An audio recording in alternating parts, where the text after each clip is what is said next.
Sup everyone, Darkscream217 here, and this is going to be an awkward way to kick off this year.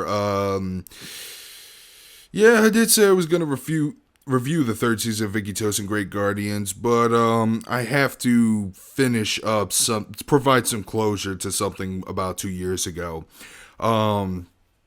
I was promised to do a multi-part review of Dragon Destiny. I only had like part 1, which is just another basic review, spoiler free or as spoiler free as possible. And then I was supposed to like expand on it with some spoilers and excessive details onto stuff I liked and disliked about the anime, because this is one that I may even have a pretty controversial opinion about it, because Ikki Tousen is the bane of my existence, okay? It's a show I love to hate and hate to love at the same time. It's bad, but I enjoy it, and there have been some better anime shows I've seen lately that had very similar premises, but I liked more. One example would be the one of the few anime I've been watching in 2013, Kill la Kill. Very similar premise, but not only do I like it more for its action, I actually care more about the characters and plot more, even though it's half Studio Gainax and half Studio 4C combined to make Studio Trigger. And that's why I brought up Kill la Kill, because I know someone in the comic session is probably going to compare the two and ask my opinion of it. It's probably the best anime I've been watching in 2013, and that's mostly because I haven't seen Attack on Titan yet. But couple years ago, I started reviewing Ikki Tousen, and then I completely dropped it. But then I brought it up again over a year ago, when Multifire and I were doing a discussion on anime that we liked, but everyone else hated. He liked the first season of Ikki Tousen. I liked the second season, Dragon Destiny. And we butt heads on which one was better, but I still stand to this day that Dragon Destiny was a much more entertaining show than the first season, even though they both have the same amount of problems. But then I stopped altogether because back my account was not allowed to make videos that were longer than 15 minutes, and I didn't want to make like 5 different 15-minute videos talking about the same damn anime. And I just completely ignored it altogether. But the reason why I'm coming back to it for 2 reasons. 1, I am going to watch the third season of Ikki Tousen Great Guardians. And 2, those 2 Ikki Tousen videos I have are the most viewed on my account. In fact, Dragon Destiny's got 12,000 views, which I was kind of shocked at.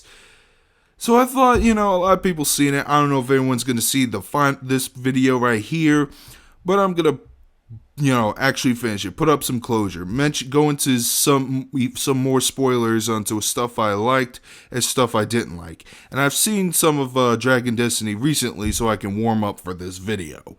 I'm gonna start more with the stuff I didn't like or confuzzled the hell out of me first, and then talk about the stuff I liked, because if you see my review, despite it being a pretty dumb show, I did like Dragon Destiny, of Ikki Tousen Dragon Destiny, and that's why I'm still going on with this series.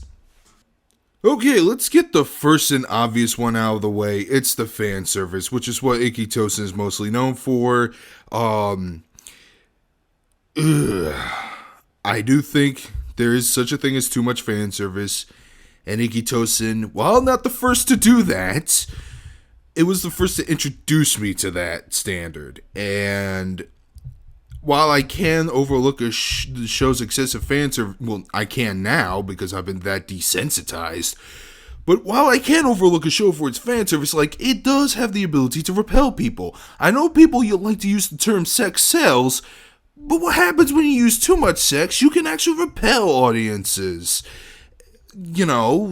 Especially when Ikki Tousen can't really decide whether or not it should be serious or not. And Ikki Tousen does have some pretty serious dramatic moments, especially with everything about So-So's little inner demons character development.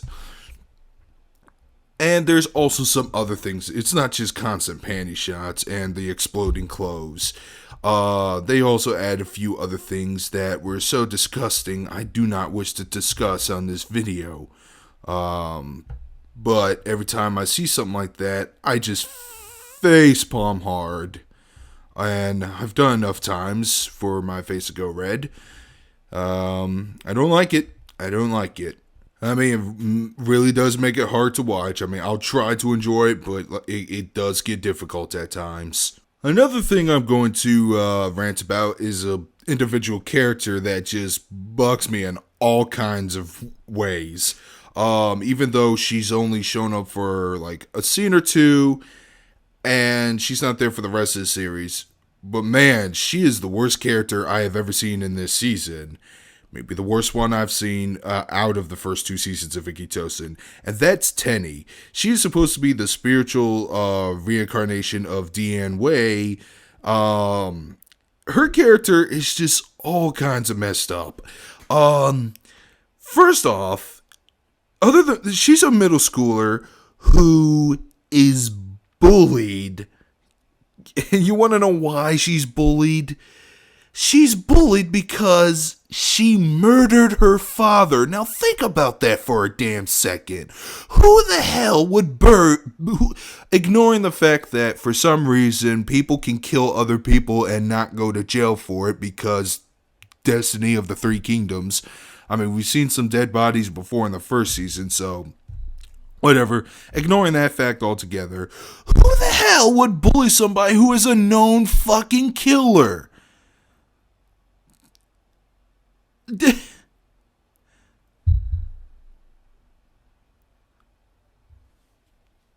That's like, man, that's like being a dick to Jason Voorhees on the street. Like fucking, shoving him and telling him, "What would you do, Jason? Hey, you drowning kids in Crystal Lake, you motherfucker. Yeah, I just, what? And she doesn't kill them back, the people who bully her. I don't know if she does. They never really explained that part. If she did, it would have been at least a little bit justified, for her at least. But then another thing about her, something else that bugs me. She's an over religious zealot. But she worships one of the actual characters in the show as Mother Mary, and that character was Jujutsu Shibai. This also known the reincarnation of Sumiyi, the way strategist. I just really don't like overly religious characters. I just find them very obnoxious, especially the ones that could definitely offend some Christians out there. So that's like two things that really annoy the hell out of me about her. And again, she just ended up being the worst character in my eyes because of this, despite her short amount of presence. Like, she only shows up to attack Ryomo to get the Dragon Jade, which is what the entire plot revolves around. And they got into a fight, which I will admit, again, fan service aside, the fight scene was actually pretty good. She almost loses to Ryomo through a submission hold, but then she stabs a sword on Ryomo's chest, and then another member of Sato shows up, Chuin, and they get into a fight. Chuin beats Tenny, then beats a berserker Ryomo and takes the Dragon Jade from Ryomo. And after that, she's shown to be hospitalized, and then she shows up again in the epilogue. Another thing I had questions about, it's really not that big of a deal, but it bugged me because I can't tell if it's just inconsistent writing or they actually did manage to retcon this. But in the first season of Ikki Tousen, there was a character named Kanae, one of the big four in Nanyo, who's got the mentality of a raging chimpanzee and was obsessed on killing Hakufu under orders from their supposed leader Enjo, or was it Enjitsu? He was basically ordered to kill Hakufu, but then it turns out that he accidentally killed the original leader of Nanyo, went berserk, and now he's actually being manipulated by Saji. Now, at the end of the anime, he was literally curb stomped by Hakufu when she just went into her berserker dragon mode. Stomped on his face next to a rock like 5 times, maybe more, till like huge puddle of blood splat out of his skull. I thought he was dead. That's basically what I'm trying to get across. But they mentioned in the second season that he was hospitalized and then he disappeared and got locked up. And I'm like, how the hell did he survive from that? I've seen the first season just recently. I have it on DVD. He's supposed to be dead. But I guess he's supposed to be alive because for plot relevance. One of the members of Seido High was actually on a job to assassinate Kakuga from Kyosho Academy, but she didn't really just come up and assassinate him. She actually tried to disguise herself by Kanae by wearing his hoodie, his orange hoodie. But here's the thing, though. Kanae never actually showed up at all in the anime to defend himself or anything. He's just briefly mentioned a few times, and that's it. So I found that kind of puzzling, really. Again, may not be that much of a big deal for some people, but it kind of annoyed me. Another con I have, some of the characters that died in this season were pretty weak character deaths. The first one I'm gonna mention is Ukitsu. She was actually a pretty important character in the first season because she was supposed to be the one that's supposed to, end the life of Hakufu Sonsaku. And things were kind of building up to this big battle between her and Hakufu at the end of the first season. And she doesn't show up for majority of the anime, and she actually shows up during she's around at the last act of the anime, and her job was when Hakufu was unconscious, she basically got into a fight with Kanu, but then Soso intervened and knocked her into the fucking ocean, literally. Then her body was found, and then they're basically trying to tame her dragon spirit, and Ukitsu was tasked to do that. She succeeds. Hakufu manages to avert her fate. However, she dies from what I can tell is that she dies from exhaustion.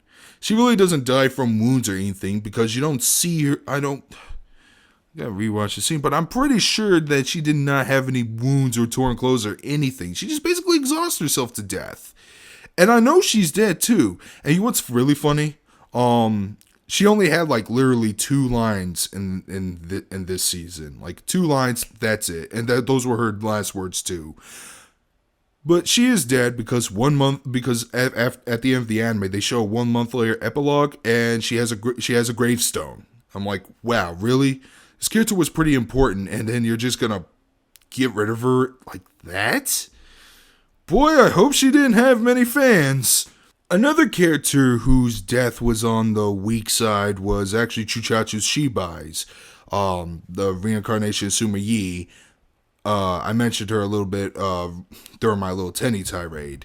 By the way, that's fireworks going off. Some people still haven't blown off. If you hear that, I hear it, but I don't know how strong this microphone is picking that up. Anyways, Chuchachu Shibai, reincarnation of Suma Yi, strategist of Kyosho Academy. She was actually at the final battle of Red Cliffs to retrieve the Dragon Jade because Soso was all chained and shackled because he can't control his little dragon spirit. Well, she is shown to be a cripple.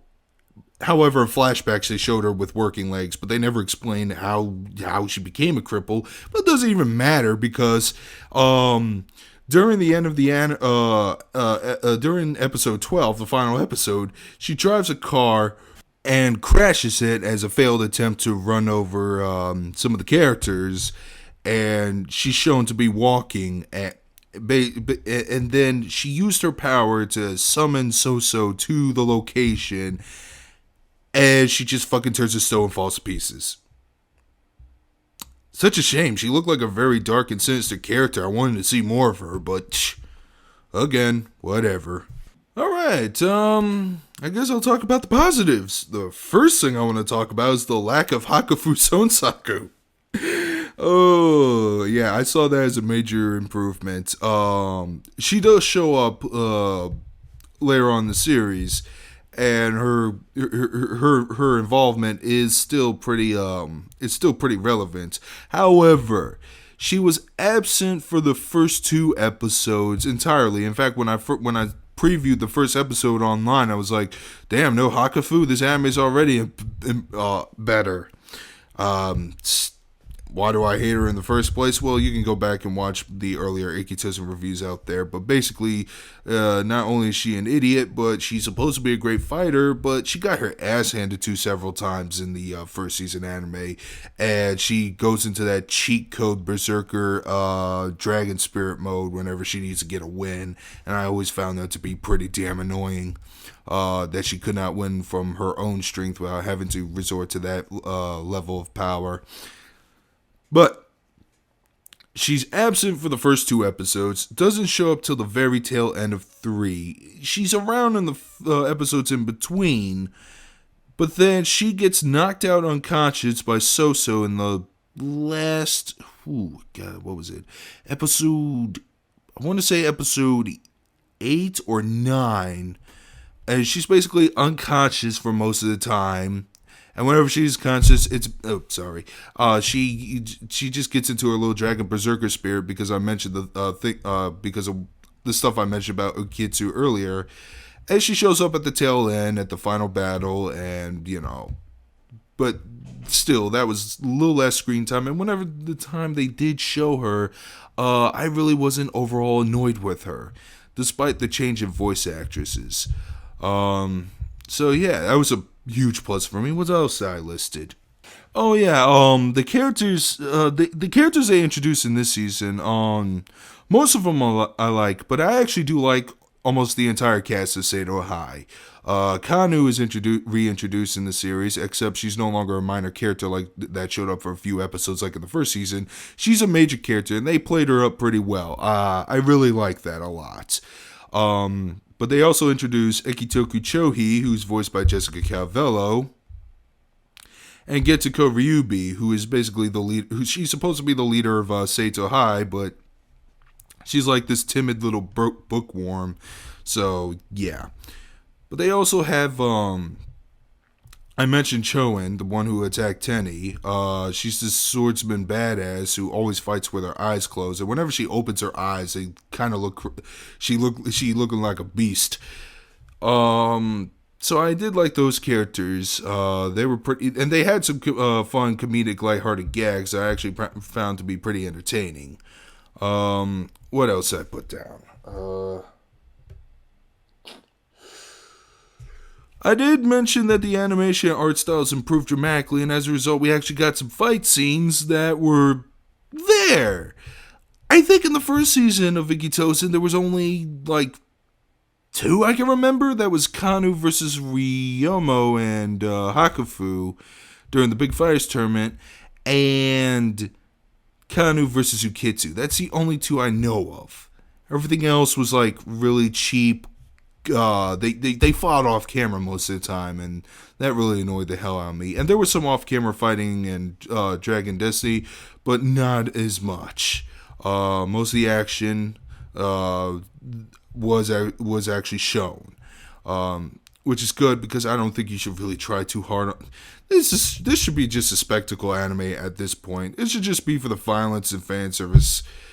I don't know why they try to have a story, or especially one as complicated as Romance of the Three Kingdoms, and turn it into a high school brawl fest. But anyway, that's just me.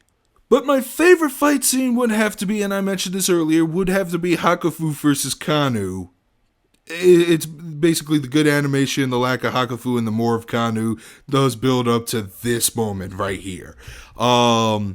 It wasn't very long. It was like about maybe a minute or 2, but it was still really fun to watch. And I've seen it a few times already. But basically, the fight was very over the top. It was well animated. There was a scene where Kanu kicked Hakufu's face into a wall, and the wall just friggin' crumbled out. In fact, that was the thumbnail that appeared on my Dragon Destiny review, and I was like, you know what? That is the thumbnail that would summarize my entire thoughts on Dragon Destiny. Right there. That's how I feel about this anime. Kanu kicking Hakufu's face into a wall. That is my opinion. But that was a really good. But that was a fight. That was actually my favorite fight scene in the entire anime. And yeah. Well, what else? Definitely like the opening. Okay, you know what? I need to go back a little. I did. I think I complained about the opening theme song to the first season of Ikki Tousen. I think the song was called "Driving Through the Night" by Move. I'm not gonna lie, that song did grow on me. Especially it's from a band that likes to do music for the initial D series too.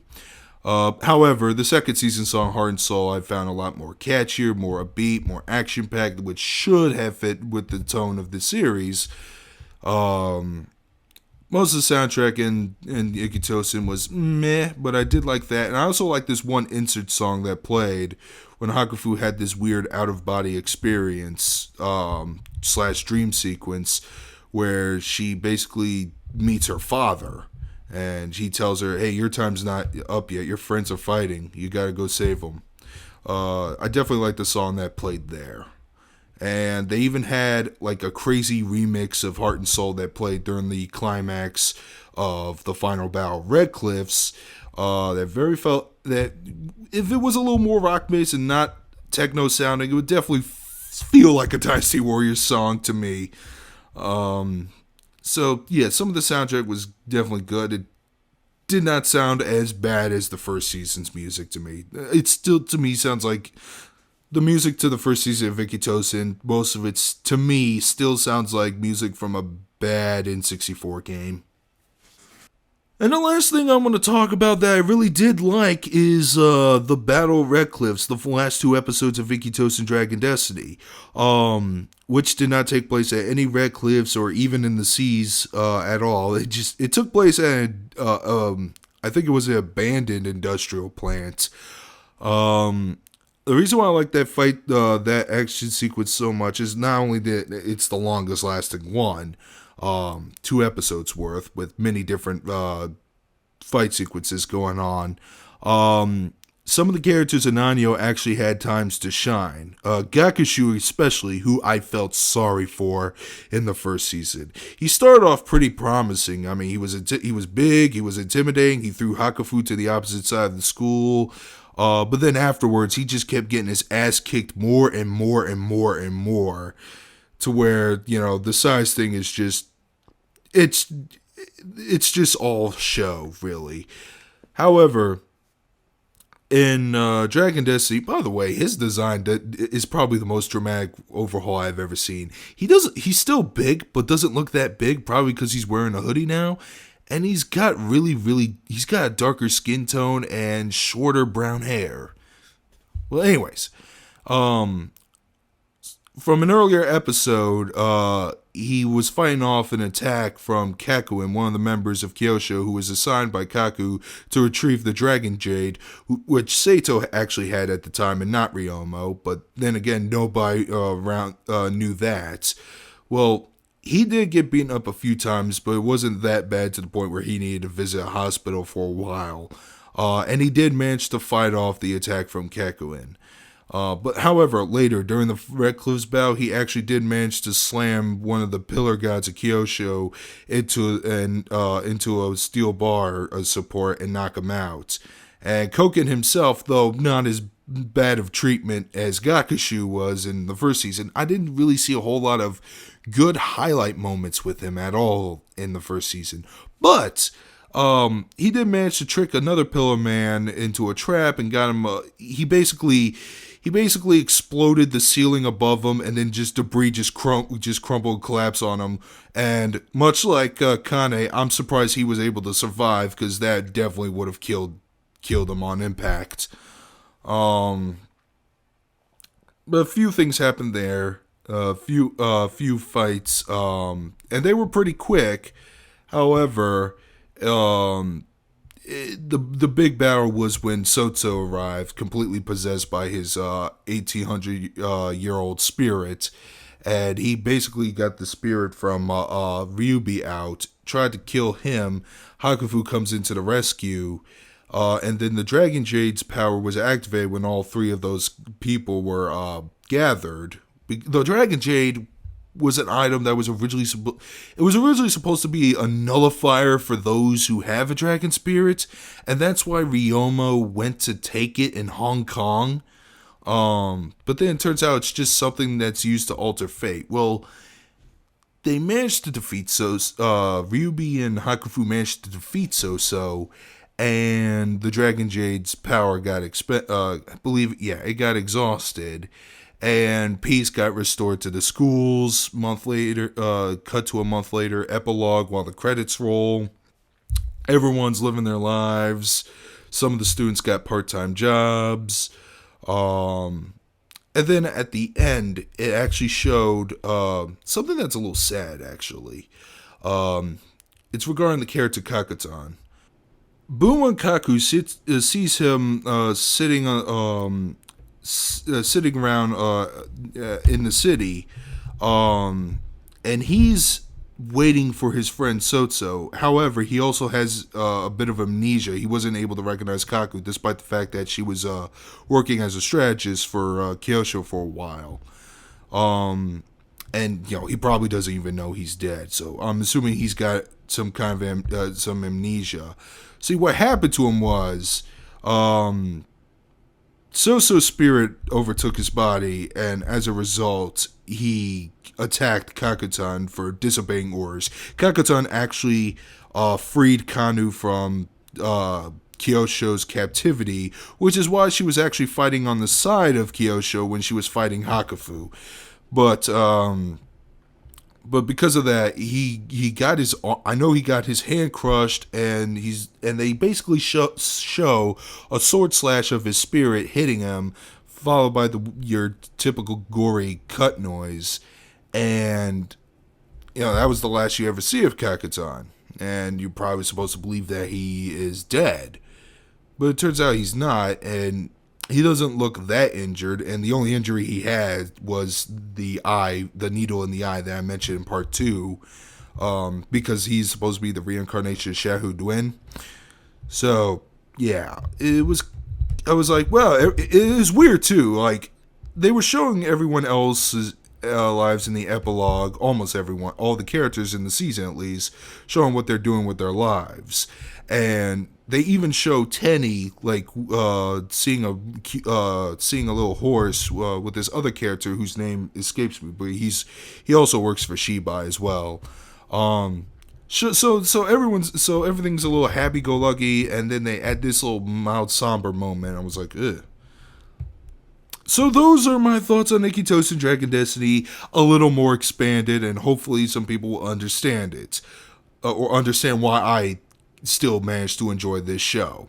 I know it's a pretty unpopular anime, and I know some people are gonna lynch me for it, but I don't care. I did it as civilly as I can, and now it's time to move on. The third season's out. I actually picked it up earlier than January 31st, but I haven't started watching yet because I wanted to make this video out to provide some closure to this second season. So yeah, now I'm gonna check out Ikki Tousen Great Guardians, and please no spoilers. I know the anime is about 5 years old, and I know some people are already seen it, which is why they probably don't care for this DVD release, but I haven't seen the anime subtitled yet because I got some principles. I've only seen a few trailers from Funimation, as well as an AMV that actually motivated me to continue watching the Ikki Tousen franchise. But please, no spoilers, and not to sound like a dick, but I also don't want to hear your opinion either, because I don't want it coloring my own, because sometimes I'm susceptible to that. So yeah, and I will have that Great Guardians review out. I'll probably do the same thing I did with this, except it probably won't take 2 years for me to complete it. Alright, take care everyone.